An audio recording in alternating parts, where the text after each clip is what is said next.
Hello friends, welcome to our channel. అందరూ ఎలా ఉన్నారండి? మేమైతే చాలా బాగున్నాం. ఈరోజు కలబందతో ఒక మంచి హెయిర్ ప్యాక్ని అయితే మీకు చూపించబోతున్నాను. ఈ కలబందను హెయిర్కి కానీ ఫేస్కి కానీ అన్నింటికి పెట్టుకోవచ్చండి. ఇప్పుడు నేనైతే హెయిర్కి అయితే పెట్టుకుంటున్నాను. ఇప్పుడు కలబంద కట్ చేసిన తర్వాత పచ్చగా జిగురులాగానైతే ఉంటుందండి. మనం దాన్ని అయితే వాష్ చేసుకోవాలి, అదైతే మంచిది కాదు. ఆ తర్వాత సైడ్స్ కూడా నేనైతే కట్ చేసుకుంటున్నాను. ఇలా కట్ చేసుకున్న తర్వాత ఇప్పుడు పైన లేయర్ని కూడా మనం ఈ నైఫ్తో కట్ చేసుకోవాలి. ఇప్పుడు ఇందులో ఉండే గుజ్జునైతే మనం ఒక బౌల్లోకి అయితే వేసుకుందాము.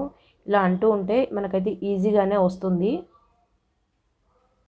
చూడండి, ఒక 5 to 10 minutes ఇలా అన్న తర్వాత నాకైతే ఇంత గుజ్జు అయితే రెడీ అయిపోయింది. ఇప్పుడు దీన్ని జుట్టుకైతే నేను రాసుకుంటున్నాను. ఇది మన హెయిర్కి గ్రోత్కి కానీ జుట్టులో ఉన్న తేమ శాతాన్ని పెంచడానికి కూడా ఇది చాలా బాగా యూజ్ అవుతుందండి. వారంలో ఒక్కసారైనా ఇది పెట్టుకోవడానికి అయితే ట్రై చేయండి. ఇది పెట్టుకున్న ఒక 5 minutesలోనే మన తల అయితే చాలా చల్లగా అయిపోతుందండి. స్కాల్ప్కి అప్లై చేసిన తర్వాత జుట్టు మొత్తానికి కూడా లాస్ట్ వరకు ఇదైతే అప్లై చేయండి. ఇది అప్లై చేయడం పూర్తయిన తర్వాత జుట్టునైతే ముడి వేసుకుని ఒక 1/2 hour పాటు దీన్నైతే వదిలేసేయండి. మీకు ఏదైనా పని ఉంటే చేసుకోవచ్చు.